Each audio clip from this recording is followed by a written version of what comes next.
కడప జిల్లా సీకేదిన్నె మండలం పరిధిలో వైసీపీ నేత జగన్ ప్రభుత్వంలో సలహాదారుగా పనిచేసిన సజ్జల రామకృష్ణారెడ్డి కుటుంబ సభ్యుల ఎస్టేట్లోని ఆక్రమిత భూములను ప్రభుత్వం స్వాధీనం చేసుకుంది. దాదాపు 220 కోట్ల విలువ చేసే 63.72 ఎకరాలను రెవెన్యూ శాఖ అధికారులు నిన్న స్వాధీనం చేసుకుని హెచ్చరిక బోర్డు పెట్టారు.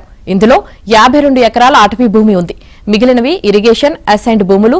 ప్రభుత్వ ఆదేశాల మేరకు కలెక్టర్ ఇదివరకే విచారణ జరిపి నివేదిక పంపారు. సజ్జల కుటుంబ సభ్యులు అటవీశాఖ, ఇరిగేషన్, పేదల భూములు కబ్జా చేసినట్లు గుర్తించారు. దీంతో చర్యలకు ఉపక్రమించారు.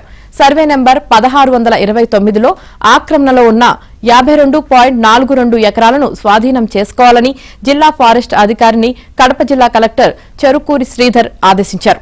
అలాగే సర్వే నెంబర్ 1626/1, 2, 27లో అన్యక్రాంతానికి గురైన భూములు స్వాధీనం చేసుకోవాలని జీఎన్ఎస్ఎస్ సూపరింటెండెంట్కు అనుమతి లేకుండా గెస్ట్ హౌసులు, ఇతర నిర్మాణాలు చేపట్టినందుకు వాటిపై చర్యలు తీసుకోవాలంటూ సీకేదిన్నె పంచాయతీ కార్యాలయానికి వేర్వేరుగా ఆదేశాలు జారీ చేశారు.